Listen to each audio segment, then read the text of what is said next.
Hello friends, 10 लोकांसाठी vegetable pasta झटपट कसा करायचा याची सोपी पद्धत या व्हिडिओमध्ये दाखवलेली आहे। एखादी छोटीशी बर्थडे पार्टी असेल तर मुलांना खुश करण्यासाठी आपण पास्ता पटकन बनवू शकतो आणि तोही हेल्दी घरच्या घरी कसा बनवायचा ते आजच्या भागात बघूयात। त्यासाठी मी इथे घेतलेला आहे पास्ता, हा अर्धा किलो पास्ता आहे। हा व्यवस्थित आपण चाळून घेतलेला आहे चाळणीने। त्यानंतर इथे पाणी ठेवलेले आहे तापायला। पाण्याला छान उकळी आली, मोठं भांडं घ्यायचं आहे आपल्याला पास्ता उकळण्यासाठी, म्हणजे तो मोकळा होतो। तर उकळी आलेल्या पाण्यामध्ये 1.5 चमचा मीठ घातलेलं आहे। त्यानंतर हा पास्ता आपण त्याच्यामध्ये घालायचा, व्यवस्थित हलवायचा आहे आणि मोठा गॅस करून छान उकळी येऊ द्यायची आहे। त्यानंतर आपल्याला याच्यात 1 ते 1.5 चमचा तेल घालायचं आहे, जेणेकरून पास्ता मोकळा होईल। तर व्यवस्थित पास्ता छान शिजला की आपल्याला एका चाळणीवरती तो सगळा उपसून घ्यायचा आहे।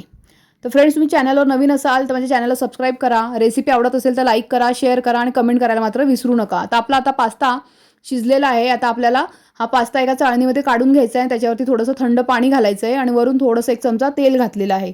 त्यानंतर व्हेजिटेबल पास्ता करण्यासाठी आवडीनुसार आपण भाज्या घेऊ शकतो। त्यासाठी मी इथे कांदा, सिमला मिरची, टोमॅटो, गाजर छान उभे काप करून घेतलेले आहेत। आपल्या आवडीनुसार आपण भाज्या वापरायच्या आहेत। त्यानंतर इथे कढईमध्ये 4 चमचे तेल घातलेलं आहे। त्यामध्ये आपल्याला कांदा छान फ्राय करून घ्यायचा आहे। तर अतिशय सुंदर असा चवदार पास्ता तयार होतो। त्यामध्ये आपल्याला चवीनुसार तिखट, लसणाची पेस्ट आणि मिरचीची पेस्ट घालायची आहे। ते व्यवस्थित फ्राय झाल्यानंतर जे उभे चिरून ठेवलेले गाजर आपण याच्यामध्ये घालणार आहोत। त्यानंतर याच्यामध्ये सिमला मिरची घालायची आहे। गॅस मोठाच ठेवलेला आहे। तर मोठ्या गॅसवरती छान हे फ्राय करून घ्यायचं आहे आपल्याला।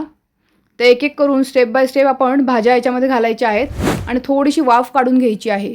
अतिशय सुंदर चवीचा पास्ता झटपट असा घरच्या घरी तयार होतो आणि मुलांनाही खूपच आवडतो। त्यानंतर ह्याच्यामध्ये आपण चवीनुसार मीठ घालायचं आहे। इथे अर्धा ते पाऊण चमचा मिऱ्याची पूड घालायची आहे। तर आपल्याला तिखट किती हवं आहे त्याप्रमाणे आपण, लहान मुलं खाणार असेल तर कमी मिऱ्याची पूड वापरायची आहे। त्यानंतर इथे जे टोमॅटो चिरून ठेवले होते, 4 मोठे टोमॅटो घेतले होते मी, ते आपण ह्याच्यामध्ये ॲड केलेले आहेत। अर्धा किलो इथे कोबीचा वापर केलेला आहे। तो छान पातळ असा उभा चिरून घेतलेला आहे। आता गॅस बारीक करायचा आहे। हे सगळं छान व्यवस्थित आपल्याला भाज्या मिक्स करून घ्यायच्या आहेत आणि 2 मिनिटं आपण झाकण ठेवणार आहोत, जेणेकरून एक छान वाफ येईल। त्यानंतर इथे मी 2 छोटे पास्ता मसाल्याचे पॅकेट ह्याच्यात ॲड केलेले आहेत, जेणेकरून एक सुंदर चव येईल पास्त्याची आणि त्याचा रंगसुद्धा खूप छान येतो। आता व्यवस्थित आपल्याला हे सगळं मिश्रण मिक्स करून घ्यायचं आहे। तुम्ही बघू शकता पास्ता मसाल्यामुळे त्याला रंग पण छान आला आहे, खूप सुंदर वाससुद्धा येतो आहे। अतिशय सुंदर असा चवदार पास्ता मसाला इथे आपला तयार आहे। आता या मसाल्यामध्ये सगळं आपण जे पास्ता उकळून घेतला होता तो याच्यात मिक्स करायचा आहे। इथे मोठं भांडं घेतलेलं आहे, त्याच्यामध्ये सगळं छान मिक्स करून पास्ता आपला तयार झालेला आहे।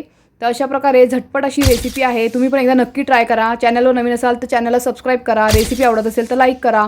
आता हे व्यवस्थित मिक्स करायचं आहे। त्यानंतर आपण ह्याच्यामध्ये चवीसाठी टोमॅटो सॉसचा वापर केलेला आहे। तर टोमॅटो सॉस आपण 4 ते 5 चमचे आपल्या आवडीनुसार याच्यामध्ये घालायचा आहे। तर अतिशय सुंदर चटपटीत असा पास्ता रेडी आहे। भेटूया पुढच्या भागात। Thanks for watching.